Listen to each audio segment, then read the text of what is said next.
안녕하세요. 오늘 왕가 사는 남자 기충전 관객과의 대화에 오신 여러분 환영합니다. 저는 오늘 진행을 맡은 영화 전문 기자 이은선입니다. 만나서 반갑습니다. 개봉 전인데 영화가 입소문이 벌써 좋아서 어떤 영화인지 궁금해서 오늘 많이들 오셨죠? 영화 이야기 나눠주기 위해서 장항준 감독님 자리하셨고요. 오늘의 특별 게스트 손석구 배우님까지 모시겠습니다. 박수로 두 분 환영해주세요.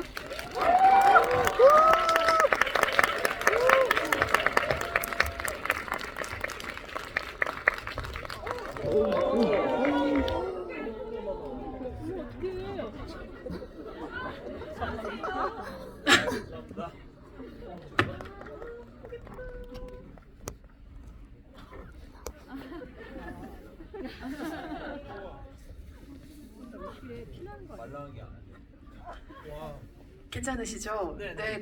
네. 혹시 중간에 뭔가 좀 깜빡하시더라도 저희가 사건 현장을 목격했으니까 양해를 좀 해야 되지 않을까 싶고요. 그리고 장항준 감독님 부축하는 거 사진 찍혔나요? 찍혔어야 될 텐데. 농담터럼 시작해봤지만 뭐 괜찮으시겠죠? 시작하겠습니다. 오늘 오신 관객 여러분께 인사 한 말씀씩 먼저 부탁드리겠습니다. 장항준 감독님부터 하실까요? 안녕하세요. 영화 왕가 사는 남자의 감독 장항준입니다. 반갑습니다.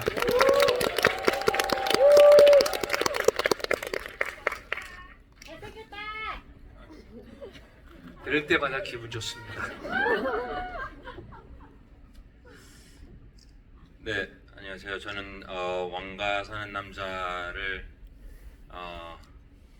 통해서 벌써 장항준 감독님과 두 번째 GV를 함께 하게 된 배우 손석구입니다. 반갑습니다. 네, 그러니까요. 오픈 더 도어라는 연출작도 함께 관객과의 대화를 해주셨고 오늘도 또 흔쾌히 자리에 나와주셨는데 제가 듣기로는 왕가 사는 남자 현장에 커피차도 보내주셨다고 들었는데요. 그때 장항준 감독님이 꼭 그 감독님 사진을 같이 넣어서 보내달라고 하셨던 것 같은데. 네, 부끄러운 기억을 들추는 건가요 혹시? 저는 왕가 사는 남자와 그 시작, 저는 정말로 인연이 많은 영화인데 잠깐만 그거를 얘기해도 될까요? 그러니까 물론 감독님과의 인연도 있고, 그리고 제가 그 연애에 빠진 로맨스라는 영화, 과거에 만든 영화가 있어요. 그 영화에서 PD를 하셨던 분이 그 이문정, 그때 당시에 이제 PD님이 그 독립을 하셔서 제가 알기로는 처음으로 제작을 하신 영화기도 하고, 그리고 여러분들 그 다 아시잖아요. 예전에 그 유퀴즈에 나와가지고 굉장히 유명하신 그 장원석 그 대표님하고 저 굉장히 친한데 이제 또 제작을 하셨고, 그리고 제 개인적인 매니저가 있어요. 제 매니저가 그 여기 제작부로 들어가서 또 일을 했어요. 그 본인이 제작을 좀 배워보고 싶다고 해서. 그래서 많은 분들이, 그 제가 아는 많은 분들이 이 영화에 참여를 하셔서 제가 이제 커피차도 보내게 됐었습니다. 정말 약간 조금 충격이 왔나 봐요. 원래도 말을 잘 못하는데 지금 조금 더 안 되는 것 같아요. 이거 커피차 너무 진짜 사실 어찌 보면 그분들 중에 제가 손석구 씨랑 제일 안 친한 사람이에요. 굳이 이제 제가 그 제 사진을 써달라고 말씀드렸던 이유는 좀 과시하고 싶었달까요? 친분을, 없는 친분을. 그래서 그 사진을 제가 우리 굉장히 친한 척하고 찍은 사진을 써서 그래서 굉장히 좀 뭔가 제 스태프들한테 좀 의시됐던 그런 순간들이 기억이 납니다. 아마도 누군가에게 커피차를 보내달라는 멘트로 연예뉴스 기사가 나는 감독님은 우리나라의 장항준 감독님이 유일한 이 스타성을 정말 어쩌면 좋을지 모를 만한 지점이 있고요. 아니, 본격적인 이야기 시작하기 전에 손석구 배우님 지금 미국에서 막 오셨잖아요. 선댄스 영화제 다녀오셨죠? 네, 어제 왔어요. 네, 출연작으로 가셨죠? 네. 조금 더 얘기해 주시면 안 될까요? 선댄스 어떠셨는지. 베드포드 파크라는 영화로 다녀오셨죠? 네. 선댄스 영화제가 영화가 잘 된 것 같고요. 그렇습니다. 충격이 많이 크셨네요. 네, 약간 시간을 벌어들이면 그 미국 인디 영화의 정말 보석 같은 작품들이 모이는 영화제가 썬댄스 영화제고, 그래서 뭐 한국 배우들과 협업한 작품들이 뭐 매해는 아니어도 간간히 소개되기도 하는데요. 그렇게 소개된 영화 중에 한 편이 여러분 많이 좋아하시는 미나리라는 작품도 썬댄스를 통해서 소개가 된 작품입니다.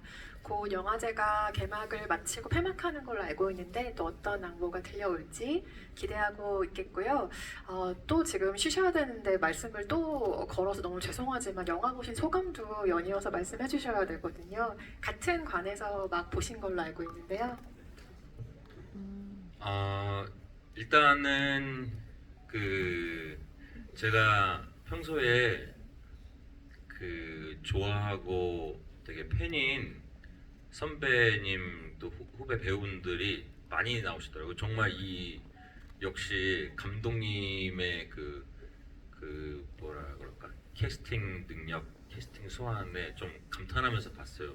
처음부터 약간 정말 많은 유명하신 그 배우분들이 나와서 그런 연기를 보는 재미랄까, 그런 게 저는 굉장히 컸고, 그리고 역시나 저는 그 한 영화 안에서 좀 다양한 장르를 보는 재미가 있었던 영화 같아요. 그 당연히 이제 대한민국에서 그 어떻게 보면은 뭐 다른 장르의 연기도 굉장하시지만 뭐 제가 감히 생각하건대 그런 어떤 굉장히 코믹한 연기의 대가이신 그 유해진 선배님의 그런 좀 코믹한 장르도 있고 액션적인 것도 있고, 그리고 그 굉장히 드라마가 좀 마지막에 가서는 아마 많이 좀 눈물을 흘리신 관객 여러분들이 있으셨을 텐데, 그런 좀 드라마적인 것도 강하고 해서 그 여러 가지 장르가 섞여 있는 그 영화여서 좀 만족도가 좀 굉장히 컸습니다. 장항준 감독님의 첫 사극 연출작입니다. 사실 관객들이 시대극, 사극 굉장히 좋아하시지만 연출자 입장에서는 여러 가지를 조율해야 하기에 참 까다로운 장르 중에 하나이기도 한데요. 그럼에도 연출자 입장에서 느끼는 사극의 묘미라는 것 이번 영화로 어떻게 경험하셨는지 궁금합니다. 그 사극은 정말 저 이제 사실 제가 사극을 하게 될 거라고 생각을 전혀 못했었는데, 이게 그 만약에 계유정난 얘기면 안 했을 것 같아요. 세조가 단종의 왕위를 찬탈하는 데까지가 대부분 지금까지 만들었던 이야기들이잖아요. 그 이후의 단종 얘기라는 게 저한테 더 훨씬 더 와닿았던 것 같고, 약간 느낌이 뭐냐면 실패한 정의의 뒷모습 같은 것들을 보여줄 수 있는 좀 다른 얘기를 할 수 있을 것 같다라고 생각해서 이제 하게 됐는데, 준비를 해야 될 것이 상당히 많더만요. 네, 그래서 약간 뭐 귀찮았다고 생각하면은 이상하지만은 많은 스태프들하고 진짜 일이 한 2.5배 정도 더 늘어나는 것 같아요. 네. 그리고 많이 생각하게 되고 공부를 많이 했어요. 그래서 공부를 많이 하고 이게 맞나 저게 맞나 이런 것들도 계속 고민하게 되고 한 씬씩 계속 고민하면서 찍었던 것 같습니다. 예. 아무래도 뭐 디테일한 고증 문제라든지 정말 여러 가지로 2배, 3배로 신경 쓰실 게 많았어야 하는 장르이기도 하죠. 방금 개유정난 얘기를 잠시 해주셨는데 수양대군의 존재를 이 영화에서 혹시나 기대하셨던 분도 계실 수도 있겠습니다. 하지만 우리는 한명회라는 한 명의 거대한 빌런으로 그 모두를 포함시켜 놓은 인물을 만나게 됐는데요. 저는 그래도 끝까지 조금 기대하면서 보았던 것 같아요. 뭐 실루엣이라도 수양대군이 등장하지 않을까? 단종과의 관계에서 워낙 중요한 인물이기 때문에요. 그래서 예컨대 뭐 한명회와의 대화신이 짧게 등장하진 않을까, 뭐 이런 생각들을 해보기도 했는데 그 존재를 드러내지 않는 게 처음부터 일관된 선택이었는지 궁금하더라고요. 근데 그거 처음부터 훈영대군은 나오지 않는다라는 원칙을 세웠고, 그런 느낌이 있어요. 진짜 거대한 악은 드러내지 않아요. 진짜 힘은 보이지 않아요. 네, 진짜 힘은 보이지 않는데 그 물리적인 힘을 생사하는 것이 한명회. 한명회는 세조가 가진 어둠의 권력과 힘을 모두 포함한 대상이고, 등장하지 않았던 가장 큰 또 이유 중에 하나는 수양대군이 등장하는 순간 그게 수양대군으로 보이는 게 아니고 배우로 보일 것 같은 거예요. 예를 들면 또 어떤 분한테 제가 카메오 출연을 부탁드렸을 거 아니에요. 이정재 씨나. 해달라고 했어. 근데 그 순간에 몰입이 깨질 거라고 생각했어요. 어떻게든 나오는 순간에, 그 짧은 순간에. 그래서 저는 사실 카메오라는 거는 원래 기본적인 그 지금 많이 좀 변질됐는데 카메오는 관객이 못 알아봐야 카메오거든요. 예를 들면 히치콕 감독이 자기 영화에서 버스 운전기사로 나온다든지 뭐 지나가는 행인으로 나온다든지 원래 이게 카메오의 의미인데 지금 뭐지 굉장히 좀 위트인 특별 출연 같은 그래서 그것들은 처음부터 전혀 고려를 안 했었어요. 그냥 한 명의 이건 오로지 한 명의 어떤 안타고니스트로서 존재해야 되겠다고 생각을 했습니다. 네. 방금 히치콕 얘기해 주시니까 그의 영화에는 언제나 그 사람이 등장을 하죠. 마틴 스콜세이지도 가끔 카메라 뒤에서 서 있다가 본인이 출연하고 싶은 장면을 꼽아서 연기하는 경우도 있는데 장항준 감독님이 본인의 연출작에서 카메오로 등장하신다면 언젠가 어떤 모습일지 또 기대가 되는 답변이기도 합니다. 그때 한번 우리가 잘 찾아보기로 하고요.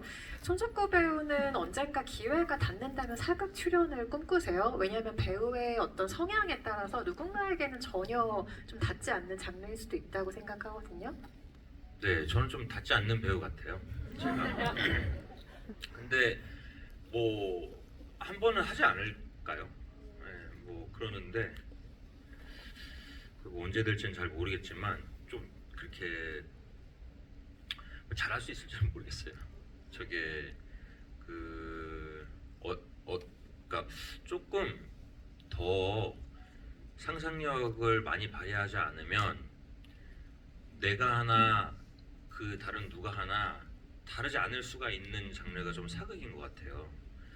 그러다 보니까 그렇다고 좀 무리수를 뒀다가는 뭐 자칫 우리가 알고 있는 어떠한 그 사극의 범주가 있잖아요. 거기서 또 너무 벗어나도 안 될 것 같고 그냥 뭐 막연하게 상상을 해봤을 때 참 쉽지 않은 작업일 것 같아요. 그러면 이거는 정말 한 80%쯤은 그냥 농담으로 해보는 질문이긴 한데 만약에 이 영화의 캐스팅 보드가 완전히 비어있다. 지금 시나리오만 나오고 캐스팅을 시작해야 되는 단계다. 그런데 손석구 배우는 무조건 한 역할을 맡겨야만 한다. 라고 한다면 장항준 감독님은 어떤 역할을 이 영화에 제안하고 싶으세요? 일단 이용이는 아닐 테고요. 예, 매화도 나이에서 아닐 안 테고. 되나요? 예, 그래서 제가 만약에 그 배우님께 제안을 이게 사실 악인을 그리는 게 배우로서는 되게 흥미로운 지점에 있다고 생각을 해요. 그러니까 어떤 악인을 탄생시킬 것이냐, 어떤 고정관념을 내가 그걸 뒤집어 엎고 새로운 인물을 창조할 것이냐라는 것들을 봤을 때 지금 이번에 했던 한 명에는 유지태적 한 명이에요. 예, 유지태 씨가 해석한 유지태적 한 명인데 손석구 씨가 했으면 또 손석구적 한 명애가 나왔을 거라고 생각을 해요. 금성대군 같은 경우에는 사실은 그렇게 재밌는 역할은 아니잖아요. 너무 막 정의롭고. 근데 또 손석구 씨 자세히 보면은 서남 뒤에 이상입니다. 자세히 봐야만 알 수 있는 어떤 답변인 것 같지만 네, 저는 한 명에도 지금 얘기해 주셔서 상상을 해보고 있었는데 또 파격적으로 막도개비 같은 역할을 또 손석구 배우가 해주신다면 얼마나 또 새로운 사랑스러운 모습의 캐릭터가 탄생할까 좀 익살스러운 모습도 한번 사극에서 보면 재밌겠다 라는 상상을 머릿속으로 하고 있었습니다. 배우들은 내가 출연하지 않은 작품을 볼 때 다른 배우의 어떤 점을 눈여겨서 볼까요? 손석구 배우에게 그 지점 여쭤보고 싶고요. 왜냐하면 같은 직업군이기 때문에 오히려 배우는 의식하려 하지 않을 수도 있다는 상상을 좀 해보게 됩니다. 그럼에도 눈이 가는 경우가 있을 텐데요. 어떤 경우일까요? 뭐 참고로 저는 뭐 한다면 그 토끼를 잘 잡던 이게 좀 그 제가 달리기가 좀 빠르거든요. 그런 것도 싶었었고 그리고 그 이용이를 연기하신 그 박지훈님이 저는 좀 보면서 참 연기를 잘한다는 생각을 많이 하면서 봤는데 아까 제가 말씀드렸던 그런 그러니까 너무 적절히 자기의 색깔이 좀 잘 들어간 그런 좀 연기였던 것 같아요. 네. 그게 좀 나한테 저런 대사가 오면은 저렇게 했을까 싶으면 그러니까 적당히 소년 같은데 좀 어른 같고, 그리고 조금 그런 사극, 우리가 흔히 알고 있는 사극 말투라는 게 있잖아요. 그것도 뭐 우리가 좀 익숙한 그 범주 안에서 좀 되게 진짜 옛날 사람이 말하면 왠지 저럴 것 같아. 그 처음에 목소리부터 이렇게 등장할 때, 그러니까 처음에 이제 유배를 가서 방 안에 있고 모습을 드러내지 않잖아요. 그러면서 이렇게 뭐 목소리만 나올 때, 그럴 때 좀 저는 목소리가 참 좋다, 뭐 그런 생각도 했었고, 그 질문이 그게 맞잖아요. 그렇죠. 네. 다른 배우의 인상적인 장면에 대해서 제가 잠시 후에 다시 한번 여쭤볼게요. 그 배우들에 대한 얘기로 넘어가 보겠습니다. 제가 오늘 수습할 게 좀 많이 있네요.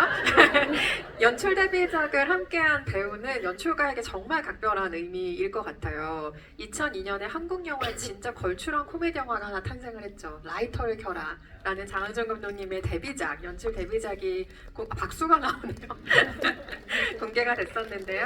이 영화에 유해진 배우가 출연을 했었죠. 그래서 2002년에 함께 작업을 하시고 2026년에 개봉하는 영화로 다시 한번 배우와 감독으로 만나신 셈인데요. 두 분 다 그간 각자의 자리에서 굉장히 크게 성공한 이후의 만남이기 때문에 그 작업하신 소감도 조금 남달랐을 것 같기도 하고요.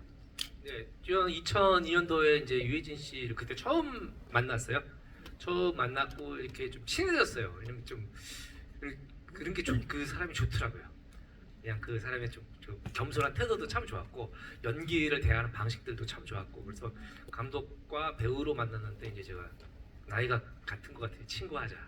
그래서 이제 저희 부부랑 참 많이 놀았어요. 놀았는데 이제 그때는 유해진 씨가 이렇게 영화 배우긴 하는데 이름은 모르는 사람들이, 예, 약간 그런 분이었는데, 지금 그 20몇 년 동안의 사이에 유해진 씨는 우리는 한국 영화를 대표하는 엄청난 배우가 되셨잖아요. 그래서 근데 희한한 건 변함이 없다는 거예요. 변함이 없다. 그리고 오히려 연기에 대한 어떤 폭 그런 것도 넓어지고 깊이가 더 있어졌다. 그리고 유해진 씨한테 제가 그 모니터를 보면서 그런 얘기를 했습니다. 혜진아, 20대 때 너는 눈이 그냥 찢어진 것 같았는데 지금은 깊어졌어. 그게 주름의 효과인지, 그게 나이가 들면서 자연스럽게 배우의 얼굴이 만들어진 건지, 아니면 너의 삶의 켜켜이 얼굴에 쌓여진 건지 난 그건 모르겠는데 깊어졌어. 그래서 조금만 눈물이 맺히면 저 안에 되게 깊은 슬픔이 있는 것 같은 느낌이 이제 든다고 얘기를 했고, 그리고 친구라서 그런지 몰라도 되게 편하기도 하면서 서로 굉장히 예의를 갖췄어요. 무의식적으로.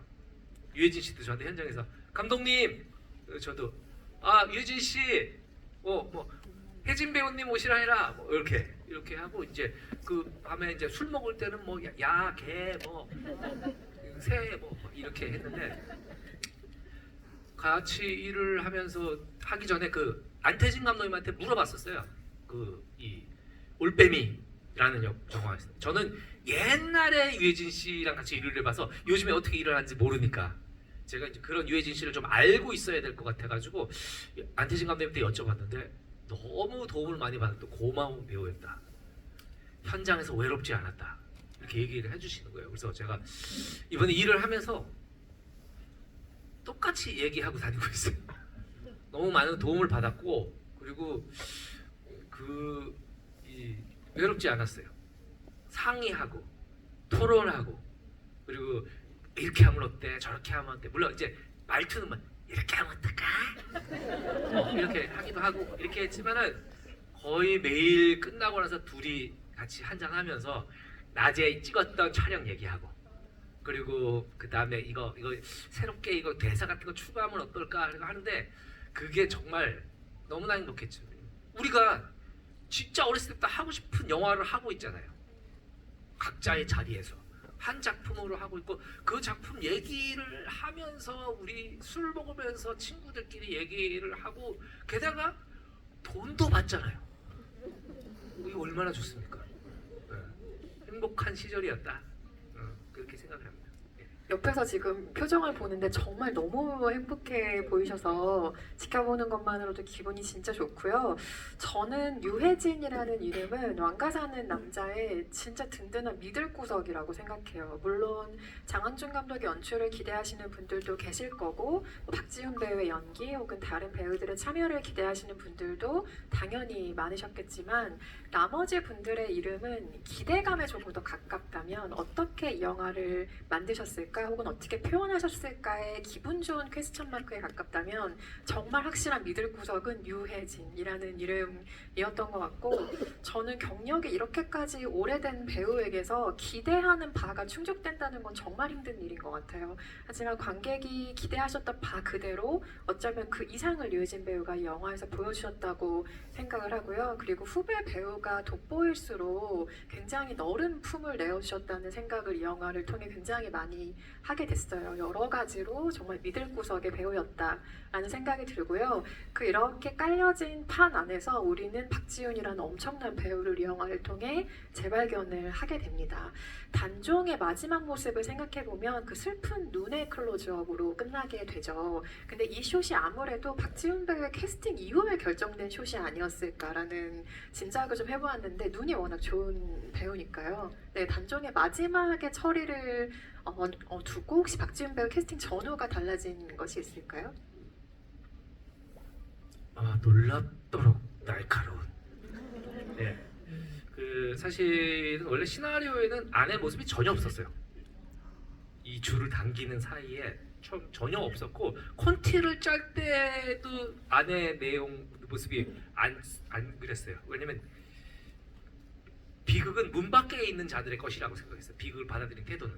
네, 그 단정이 죽어가는 방이 아니고 문 밖에 있는 사람들. 원래 비극은 살아있는 사람들이 느끼는 감정이잖아요. 네, 그래서 오히려 단종에 가시는 최후는 아무도 보지 않았으면 좋겠다고 이제 생각을 했는데 이제 박지훈 씨하고 계속 이제 계속 촬영을 하면서 마지막 순간에 눈을 보고 싶다. 안 쓰더라도 찍어놓자가 된 거죠. 그래서 했는데 역시나 너무 깊은 눈으로 슬픔을 잘 표현해 주셨고 내가 진짜 이 배우의 빛나는 20대를 카메라에 담을 수 있어서 너무 행운이었던 것 같습니다. 예. 영화계가 앞으로 진짜 많이 찾을 이름이 될 것 같죠, 박지훈 배우. 뭐 여러 작품으로 사실 연기 경력이 짧지 않지만 약한 영웅이라는 시리즈, 장항준 감독이 그 시리즈를 보고 캐스팅하셨다고 밝히기도 한 약한 영웅 시리즈가 이 배우를 정말 눈이 확 뜨이게 발견하게 했다면 이 영화는 거의 날개를 달아주는 작품이 아닐까 싶어요. 앞으로 어떤 연기를 보여주실지 너무너무 기대가 되는 얼굴을 다시 한번 만나게 된 것 같고요. 그런데 그 말씀하신 것처럼 문 밖에 사람들이 비극을 느낄 수밖에 없는, 관객들도 덩달아 너무 비극적인 감정이 되고야 마는 그 단종의 세상을 떠나던 날의 촬영 당일의 현장 분위기가 너무 궁금하더라고요. 왜냐면 이게 너무 중요한 장면이고 스태프와 배우들 모두에게 좀 긴장감과 침묵과 이런 게 좀 맴돌았을 풍경을 상상하게 되더라고요. 아침부터 긴장. 항상 우리 이 영화 찍을 때는 거기 앞에 아까 배서 보셨지만 너무 예쁘잖아요. 그게 사실 카메라에 제대로 안 잡혔어요. 그 앞에 그 풍경이나 이런 것들이. 그럼 뭐 촬영 감독님이 잘못한 거겠죠. 아무튼 간에 그 풍광들이 너무 좋고 날씨도 너무 좋았어요. 항상 기온도 너무 딱 사람이 지내기에 좋고 너무 항상 좋은 분위기였는데 이제 그 씬을 찍는 날은 아침부터 모두 긴장한 상태로 일어나서 침묵 속에서 일을 시작했어요. 누구 하나 큰 소리 현장에서 내 안녕하세요 이런 말 아무도 안 하고, 그리고 이제 저도 이제 제 자리에서 준비를 하고 있는데 이제 저희 분장 하시는 선생님이 송정희 선생님이 이제 톡이 온 거예요. 감독님 빨리 여기 분장 차로 오시면 안 돼요? 왜요? 혜진 배우님이 울고 계세요. 찍기 훨씬 전인데. 거기서 갔더니 정말로 아까 분장을 하면서 막 울고 계시더라고요. 그래서 내가 그게 뭐 어떻게 위로할 수도 없고 뭐 어떻게 할 수가 없잖아요. 그래서 그냥 등을 이렇게 한번 톡톡톡 두드려주고, 그러니까 이렇게 감정이 계속 빠져 있어가지고 주체가 안 되는 거예요. 그래서 현장에 올 때도 이제 이 배우 다른 배우들도 그렇고 저기 스태프들한테도 굉장히 중요한 촬영이니까 다들 큰 소리 내지 말고 배우의 감정을 지켜줘야 된다. 그래서 되게 조심스러웠고 그리고 박지훈 씨가 이제 잠깐 이 밖에서 잠깐 둘이 만났대요. 만났는데 박지훈 씨가 이렇게 인사를 했대요.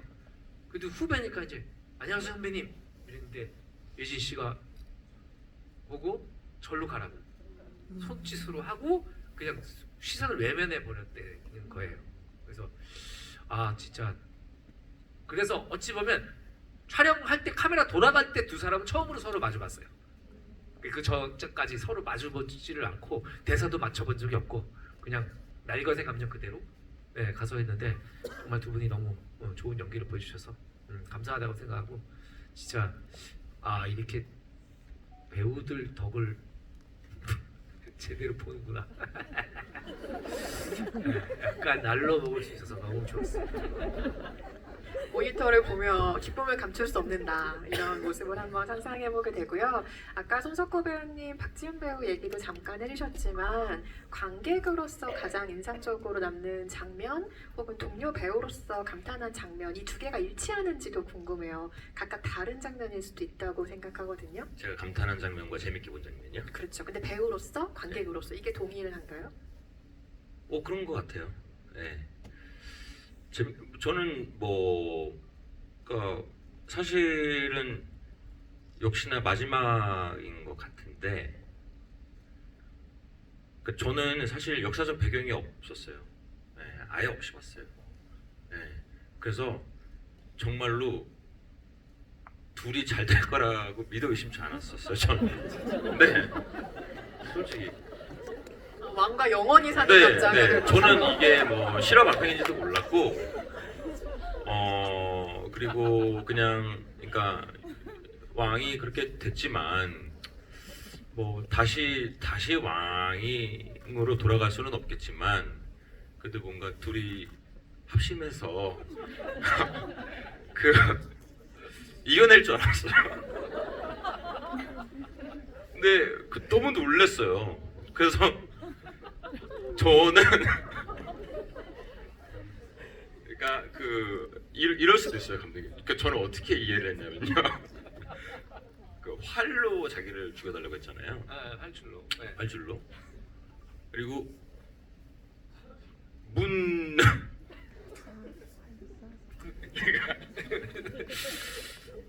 죄송합니다. 최근에 이렇게 웃긴 얘기 들어본 적이 없어요. 너무 듣고 싶습니다.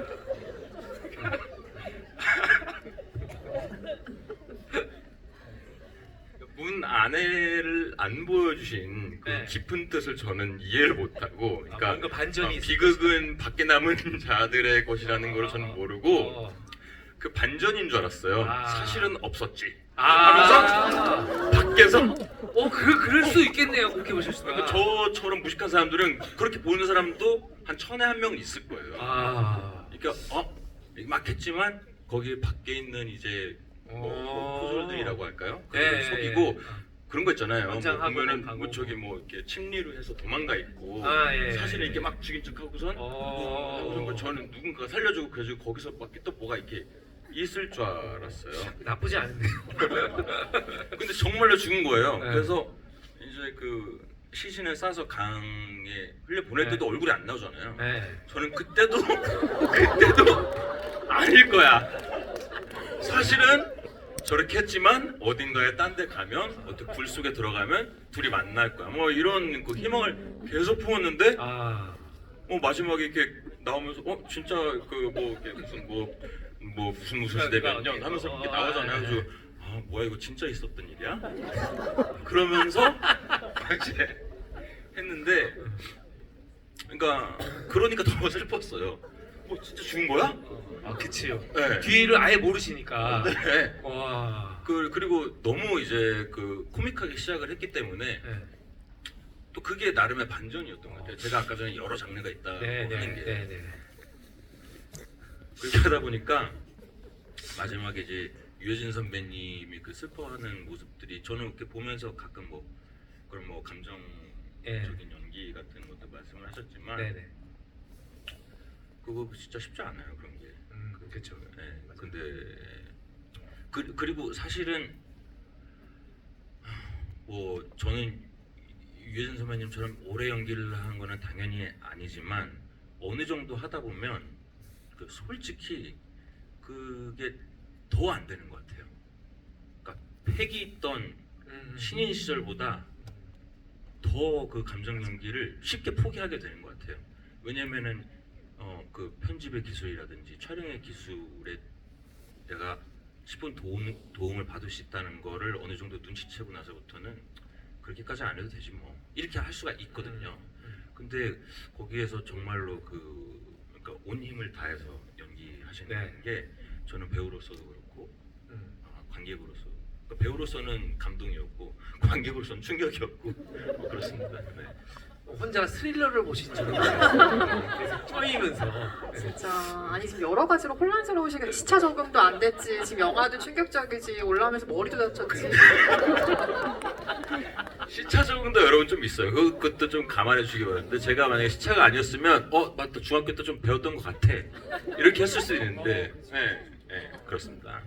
믿습니다. 그리고 혹시 관객석에 나는 손석구 배우랑 똑같이 생각했다 있을 수 있거든요. 혹시 계세요? 있네. 아 손을 드신 분들이 계시네요. 네.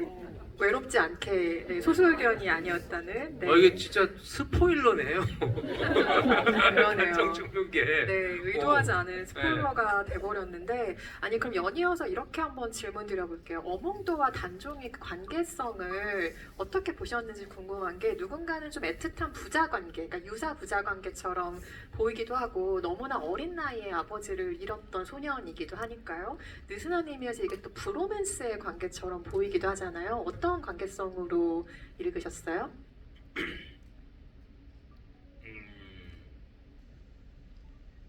그러니까 저는 기본적으로 선한 사람들이라고 생각을 했어요.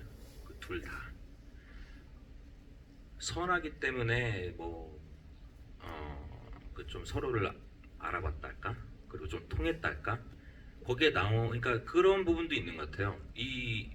그 보통은 이제 브로맨스라 함은 다른 지점에서 시작해서 같은 지점으로 가는 부분이 좀 많다고 좀 보거든요. 그래서 실제로 저는 보면서 아까 전에는 우스갯소리로 토끼 잡는 그분 용이라고 얘기했었지만 저는 사실은 제가 이거 보면서 저는 하고 싶었던 캐릭터는 그 성함이 뭐였었죠? 유해진 선배님 그 캐릭터 어몽도. 네. 홍도가 저는 좀 관심이 갔어요. 왜냐하면 제가 만약에 연기를 한다면 저는 어몽도를 굉장히 야비하게 했을 것 같아요. 예. 그러니까 나만의 순전히 나의 개인적 사심을 채우기 위해서 저 사람을 이용하고 철저하게 계산되고 야비하고 치사하게 하다가 아마 좀 동화되는 그런 저는 아크를 좀 개인적으로는 그렸을 것 같아요. 근데 여기에서 근데 이제 그 해석은 배우분들마다 또 감독님마다 또 이렇게 만드는 분에 따라 다른 거니까. 근데 여기에서는 그와는 좀 반대로 굉장히 그 선한 자들이 만나서 거대하게 좀 맞서게 되는 그런 부분이었었는데.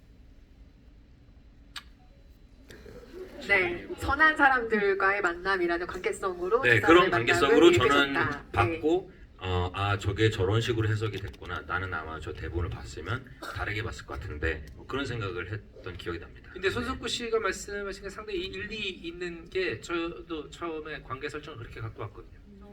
처음에 흥도와 홍이의 관계는 상인과 손님이에요. 그 어몽도는 상인이에요. 저 사람으로 이득을 보려는. 네, 저 사람을 여기 유치해가지고 이득을 보려는 상인인데 이제 거기서 이제 뭔가 틀어지기 시작하죠.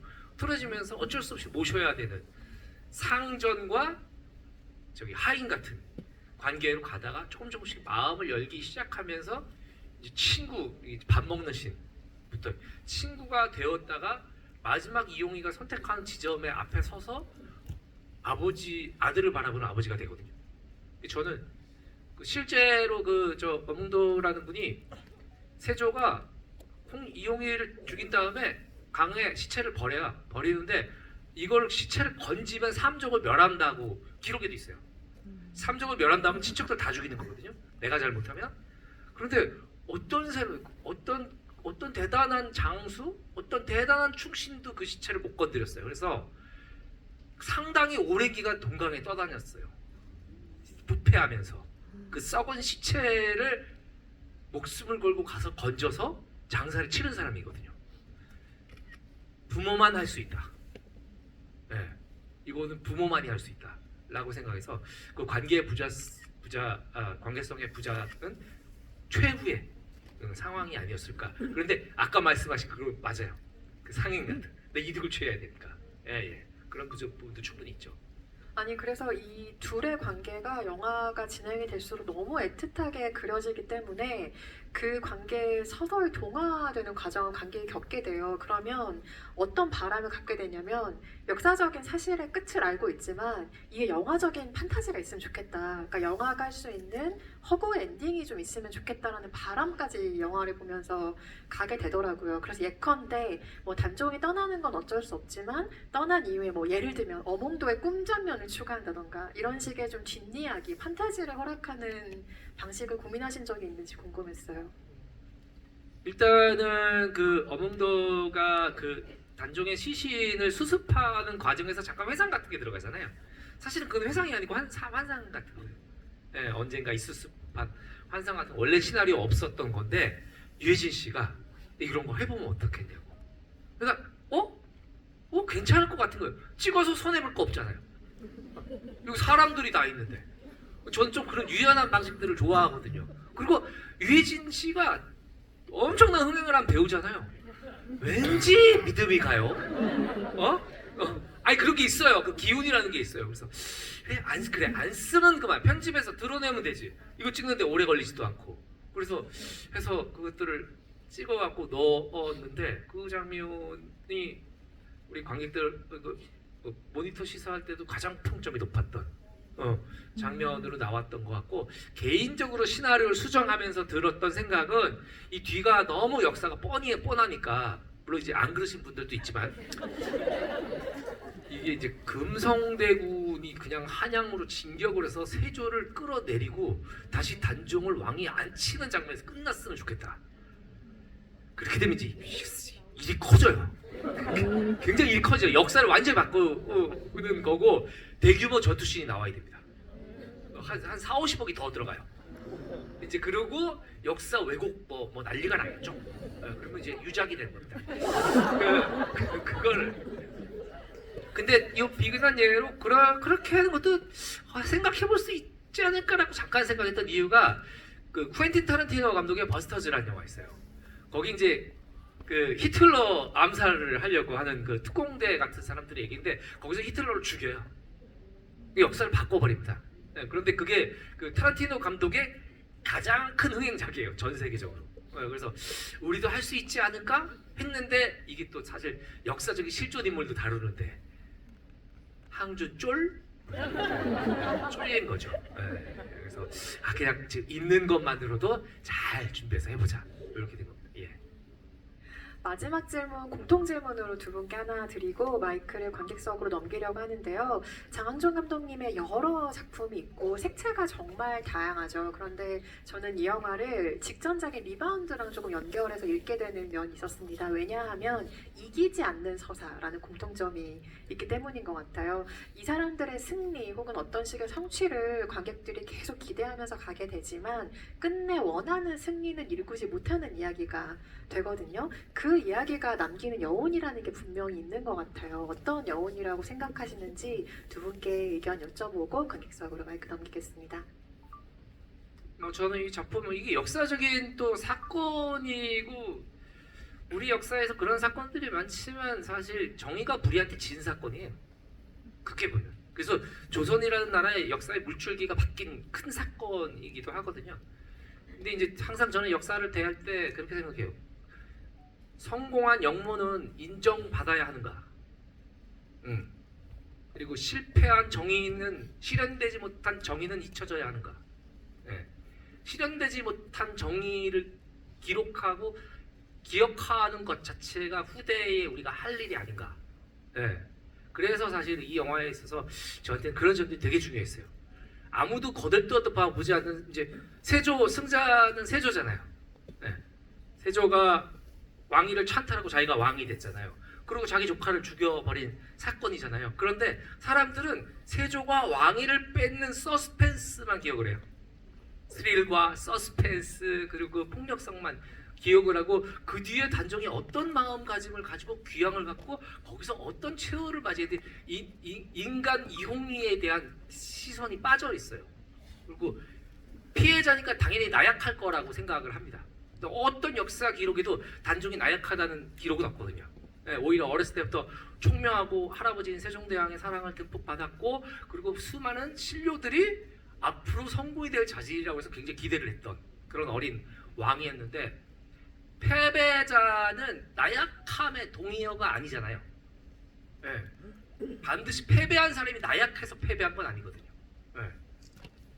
어떤 여러 가지 이유로 패배했겠으나 그래서 저는 그런 패배한 사람이 좀 뒷면 아무도 우리가 보지 않으려고 하고 아무도 비추지 않았던 그런 것들을 좀 보여드리고 싶었다. 네, 그렇게 말씀드리고 싶습니다.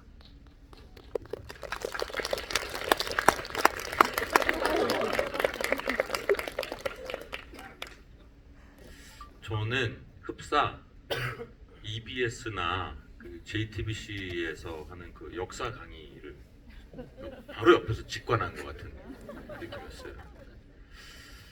그때 듣다 보니 맞는 말인 것 같아요. 저도 사실은 저부터도 자극적이고 그 승리하는 사람의 통쾌한 이야기를 항상 보는 것 같아요. 특히나 요즘에는 더. 네.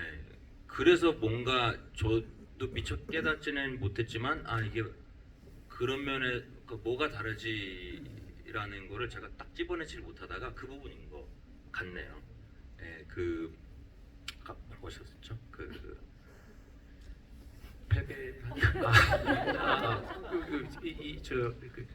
실현되지 못한 정의는 잊혀져야 하는가? 잊혀져야 하는가? 네. 그게 그런 영화들이 좀 많이 나와야 되는 게 아닌가 그런 생각을 했습니다. 근데 생각해보면 손석구 배우의 출연작 중에서도 그런 게 있죠. 뭐 전 지금 머릿속에 댓글 부대가 싹 스치고 지나갔는데 그것도 무언가의 성공의 성취의 이야기는 아니니까요. 그래서 그때 손석구 배우 얼굴 클로즈업 장면이 지금 싹 스치고 지나가는 경험을 하게 됐습니다. 관객석에서 질문 있으신 분 손 들어주시면 마이크 전달 드릴 텐데요. 선물이 준비되어 있습니다. 스페셜 굿즈 복주머니 세트 드린다고 하거든요. 장항준 감독님이 가장 첫 질문하실 분 한 분 지목해 주실까요? 예, 그러시겠죠. 저는 저 러브 항준이, 러블리 항준이. 네. 왜냐면 저거 이제 집에서 준비해 오신 거 아니에요? 네, 준비해 왔어요. 네네. 말티즈 그림까지 붙여오셨네요. 네. 이제 눈물자가 없어질 것 같아요. 아유 감사합니다. 네, 너무 재밌게 봤습니다. 네. 제 질문은요. 네. 이거는 역사니까 모두가 아는 결말이잖아요. 네네. 손석구님 빼고. 네, 근데 이런 얘기를 할 때 부담감은 없으셨는지 궁금합니다. 사실 그거 자체가 굉장히 부담스러웠어요. 그래서 처음에는 이제 안 하려고 했죠. 네, 이거 왜냐면 이제 너무 결말을 다 알고 있고 어떻게 비틀 수도 없고 뭐 이렇게 돼가지고 그리고 투자받기가 거의 힘들 거라고 생각을 했어요. 그래서 사실은 투자받는 거에 대한 기대도 크게 안 하고 그냥 청춘을 한 6개월 정도 시나리오 쓰는데 날려도 나쁘지 않겠다. 물론 이제 청춘이라는 말에 의문을 제기하시는 분들 계실 거예요. 네. 중춘을 한번 진짜 젊었을 때 그냥 막 기약 없이 해볼 때 있잖아요. 그렇게 지금 한 번은 해보는 것도 나쁘지 않겠다 했는데 기적적으로 투자가 되고 배우분들이 다 합류를 해주셔가지고 하게 됐는데 사실은 되게 좀 투자가 될 거라고 생각하면서 쓴 시나리오는 아니에요. 그냥 되게 운이 좋았고 그리고 전 또 뭐 생계는 또 예능으로 가능한 상황이었어요. 네. 그리고 그냥 가끔 한국 영화에서 하지 않은 시도 같은 것들이 가끔 박수 받는 때가 있잖아요. 그거는 누군가 계산 없이 해야 되거든요. 네. 아 여기에 요즘에 스릴러가 잘 되니까 나 스릴러 해야지 이렇게 계산하고 하면 그거 발전이 아닙니다. 그거는 그냥 시류에 편승하는 거지. 그건 잘 될 수도 없고 항상 다른 각도로 다른 이야기로 계산하지 않고 해왔던 게 제가 아는 영화인들은 그렇게 했거든요.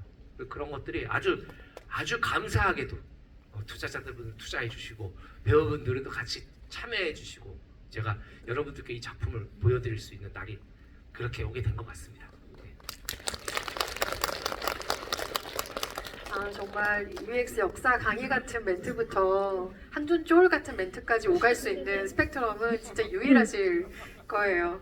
네, 다음 질문도 받아보겠습니다. 손석구 배우님이 한번 지목해 주실 수 있을까요? 네, 저기 저 맨 끝에 모자 쓰고 회색 후드. 네, 손 들고 계신 분이요. 네. 네, 안녕하세요. 2시간이 어떻게 갔는지 모르게 몰입해서 영화를 잘 봤습니다. 이 영화의 가장 큰 매력은 캐릭터 운영 능력이 좀 탁월했다라고 생각하는데요. 저는 감독님한테 2가지 질문 드리고 싶은데, 첫 번째는 하고 많은 이야기 중에 이 개유정난 속 이 어몽도라는 인물을 영화로 그려야겠다 결심한 포인트가 궁금하고, 두 번째는 영화를 만드실 때 가장 중시하는 것, 이 하나만 영화에서 살릴 수 있다면 남기는 감독님만의 좀 가장 지향점 이런 게 궁금합니다. 영화를 하시는 분이 그죠? 하시는 왠지 것 약간 같은 날카로운 질문이- 질문인데. 그죠? 네, 영화를 하시나요? 굉장히 그 날카로운 질문 상당히 당황스럽습니다. 농담이고요. 영화에서 제일 전에 이제 이준익 감독님이 그런 말씀하셨어요. 영화에서 가장 중요한 3가지가 있는데, 첫 번째는 시나리오, 두 번째는 시나리오, 세 번째는 시나리오다. 그만큼 시나리오의 중요성을 얘기해 줬는데, 사실 거기서부터 모든 것들이 출발해서 시나리오가 가장 중요하다고 생각하고, 그 다음엔 저는 연기라고 생각해요. 결국 그 관객분들이 보시는 건 배우를 얼굴을 통해서 감정을 보시는 거잖아요. 예. 그래서 이 시나리오는 배우분들하고 같이 일을 하기 위한 설계도라고 생각하고, 설계도에는 디테일이 없는 경우들이 있습니다. 아주 러프한 스케치라고 생각해요, 시나리오는. 그래서 저는 작업할 때도 배우분들한테 입에 맞게 다 고쳐도 상관없다고 말씀을 드려요. 당신의 말이어야지 나의 대사에서는 책상에서 쓴 글은 말이 될 수 없다고 생각해요.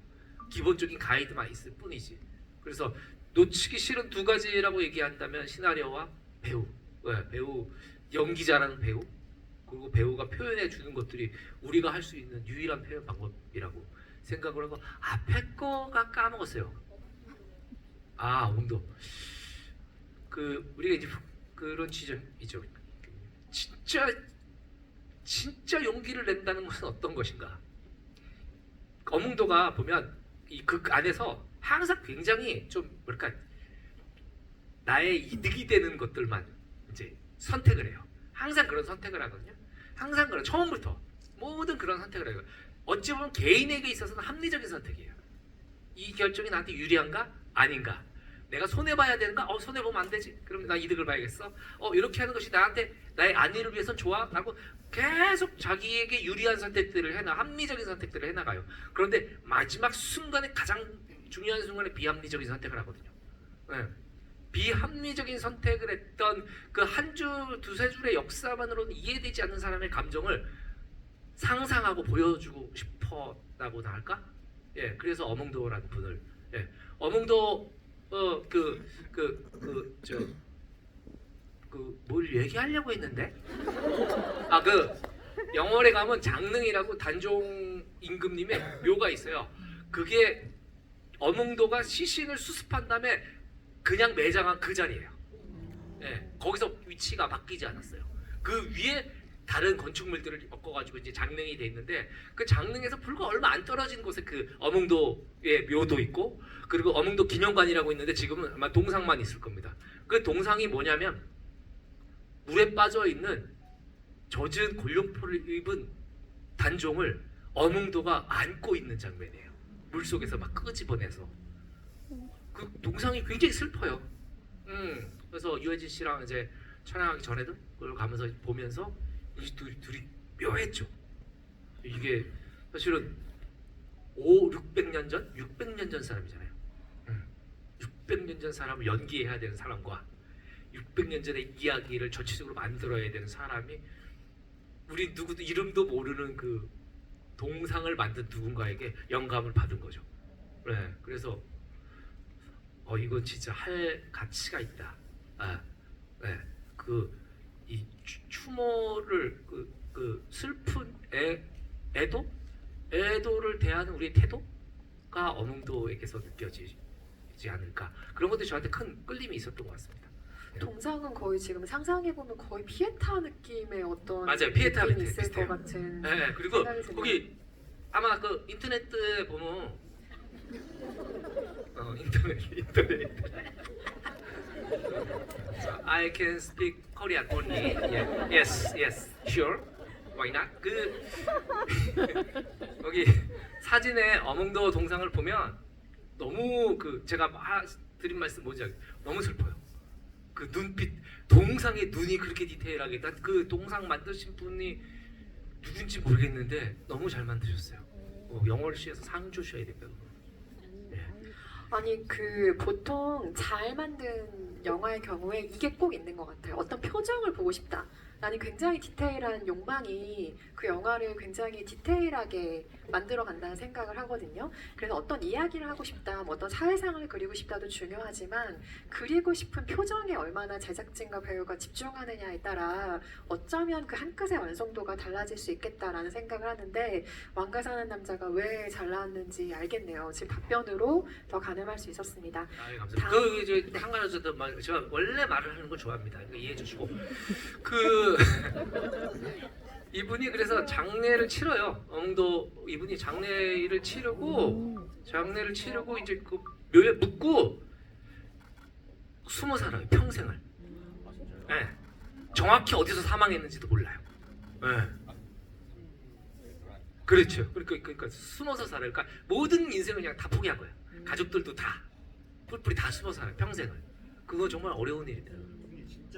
그죠? 그죠. 이거 봐. 진짜 슬퍼요. 이게 무슨 너무 슬퍼. 네, 거의 정말 위인의 이야기를 생각하게 하네요. 아까 제가 미처 말씀 못 드렸는데 더 많은 질문을 받기 위해 질문을 하나씩만 양해 부탁드리겠습니다. 맨 앞에 손 드신 분께 마이크 드릴까요? 다음은 사이드로 갈게요.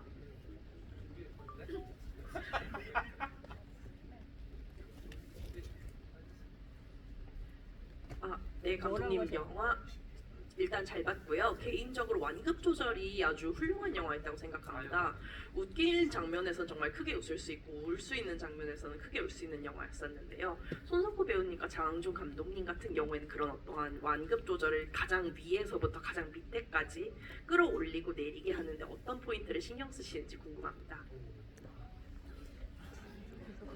각각 연출과 연기의 면에서 얘기해 주실 수 있겠네요. 생각지도 못한 그런 거 생각을 해봐야겠네요. 코미디 할 때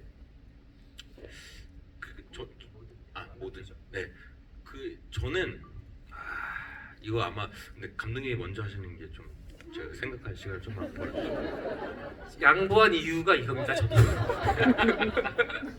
아니 뭐 완급 조절 제가 그럼 먼저 저도 막 딱히 지금 너무 질문이 너무 생각지도 못한 쪽이어서 완급 조절이라는 건 저는 그거 같아요. 끊임없이 배우하고 얘기하고 어느 정도의 감정을 여기서 갖고 갈 것이냐 이 씬에서 또 어느 정도의 감정을 갖고 가시니까 사실은 다 머릿속으로 미리 계산을 해놓거든요. 계산을 했는데 이게 글은 무생물이잖아요. 대본은 무생물입니다. 근데 이제 그게 카메라도 무생물이에요. 그런데 이제 그걸 카메라 스위치를 누르고 카메라가 돌아가는 순간에 그 앞에 있는 배우는 생물이잖아요. 이 배우의 그 미묘한 표정 변화와 이런 것들이 약속돼 있어도 배우는 하면서 자기도 모르는 신세계를 경험할 때가 있거든요. 그러면 비로소 그 캐릭터가 생물이 돼요. 활자였던 것이. 그것들이 생물이 되는 순간에 통제가 안 돼서 나중에 영화를 망치는 경우도 상당히 많잖아요. 이 정도면 관객이 충분히 생각했을 거야 라고 우리끼리 막 오버해가지고 뒤에 감정이 안 붙거나 이런 것들이 많은데 그래서 좀 이번에 작업할 때도 좀 촘촘히 했던 것 같아요. 그래서 유해진 씨랑은 제 방에서 단둘이 시나리오 한 장씩 읽으면 넘기면서 같이 얘기했어요. 요 시내는 기와가 어떻게 서 있을 거야? 이렇게 얘기하고 정말이야? 이렇게 해가지고 하고 여기 카메라는 앵글이 이렇게 진행되고 어떤 배우가 어떤 옷을 입고 서 있을 거야. 뭐 이런 것들. 그리고 유해진 씨는 여기 감정은 대사 이렇게 바꿨으면 좋겠는데 너무 좋은데? 그래서 거기서 즉석에서 또 대사 바꾸고 그러면서 이제 전 씬을 다 그렇게 했어요. 그러니까 우리 머릿속에는 항상 이렇게 어느 정도 합의된 틀은 있었지만 그거 자체는 붕괴되거나 뭐 그것을 벗어나는 경우들이 훨씬 많기 때문에 끊임없이 신경을 곤두세우고 봐야 되는 것 같아요. 그렇게 일을 했습니다. 맞는 말씀이신 것 같아요. 완급 조절은 사실은 저는 개인적으로 제가 생각할 때는 제가 하지는 않고 좀 감독님이 이제 봐주시는 것 같고, 저는 완급 조절보다는 제가 이제 배우로서 저 평소에 하는 건, 그러니까 완급 조절은 저는 안 하는 것 같아요. 잘 안 하고, 저는 아마 이제 특히나 뭐 2시간짜리 딱 영화다 하면 이렇게 그래프가 있을 거잖아요. 그거를 그리는 거보다는 이제 캐릭터를 잡는 게 저는 좀 중요한 것 같아요. 그러니까 뭐 A라는 캐릭터를 잡으면 뭐 이런 곡선을 그릴 수가 있겠죠. 네, 뭐 B라는 캐릭터는 전혀 반대일 수도 있는 거인데, 그러니까 일단 저는 좀 그런 거 생각 안 하고, 완급 조절 생각 안 하고, 일단 대본에 충실한 캐릭터를 한 명 설정을 하는데 오래 걸리는 것 같고, 그래서 그 캐릭터가 이제 누군지 알겠다 그러면은 그때부터는 이제 촬영장에는 그 캐릭터만 좀 가지고 가는 것 같아요. 그리고 나서 뭐 어디까지 얘가 갈지는 그날 좀 보는 거죠. 그런데 해보니까 뭐 이 정도인 것 같아.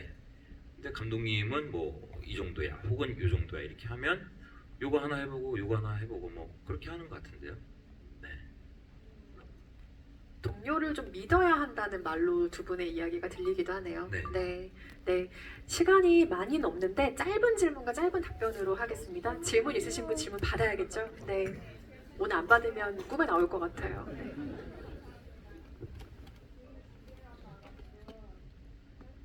마이크 드시고 말씀드릴게요. 감독님, 제가 일단 거기 23년도 이럴 때 그때 이제 라디오에서 방송 같이 하실 때 그때 막 그 라디오 막 이름 짓고 막 이럴 때 팬들 그때부터 되게 팬이었어요. 그때 제가 되게 우울한 시기를 보내고 있었는데 그 라디오를 들으면서 이런 사람이 있나? 막 이런 생각이 들었었거든요. 네, 그래서 나도 진짜 감독님처럼 저렇게 밝게 다시 극복하고 잘 살아야겠다 이렇게 용기를 갖게 돼서 그래서 오늘 집으로 온 것도 제가 부안에서 왔어요. 네, 그래서 저 감독님 보고 싶어서 진짜 올라왔고요. 그리고 실제로 이제 저는 TV나 유튜브에서는 되게 좀 왜소하시고 되게 가벼워 보이셨는데 아까 입장하시는데 너무 기골이 장대갖고 저도 모르게 멋있다 이렇게 진짜요? 말이 나온 거였어요.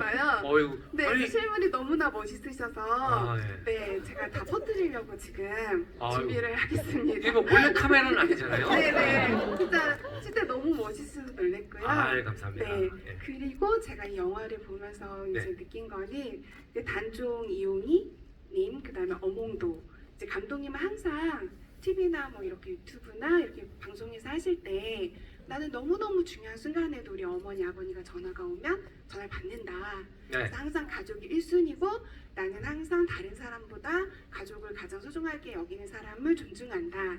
이런 말씀을 많이 하셨잖아요.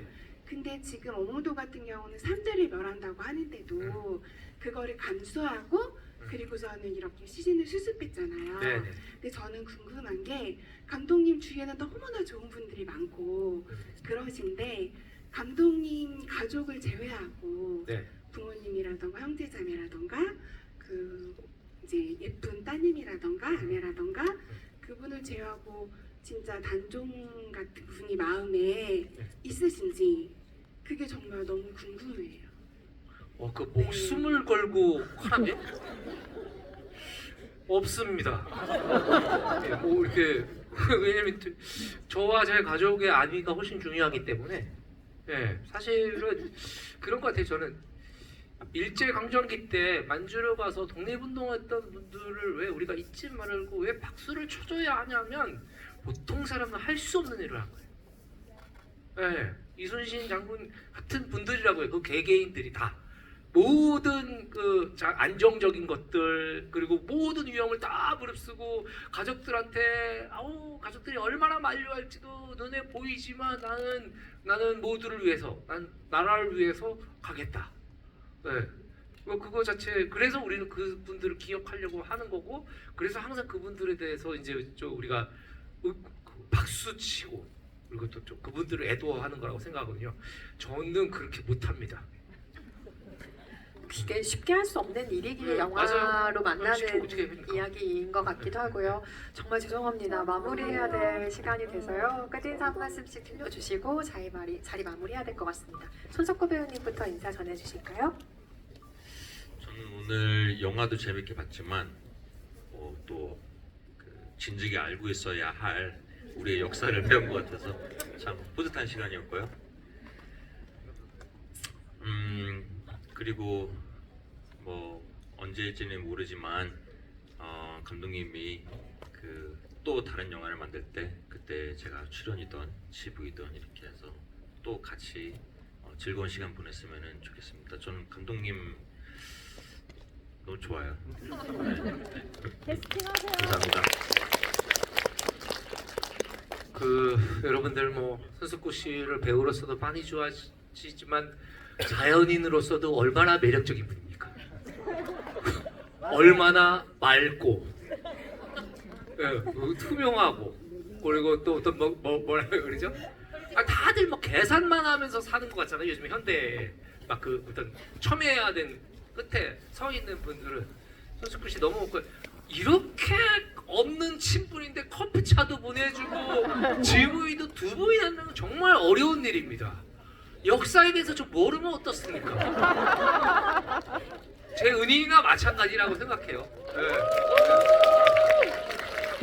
저도 다음 작품 매번 더 재밌게 잘 써가지고 우리 손석구 배우님과 같이 일할 수 있는 기회가 됐습니다.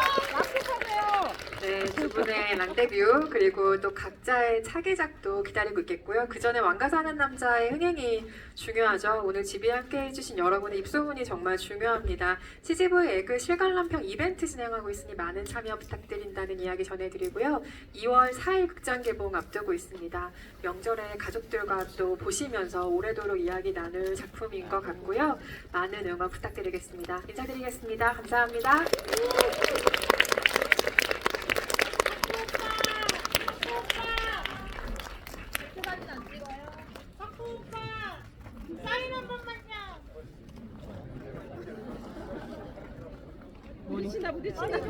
죄송합니다. 예. 안 해야 돼요. 사인 최고.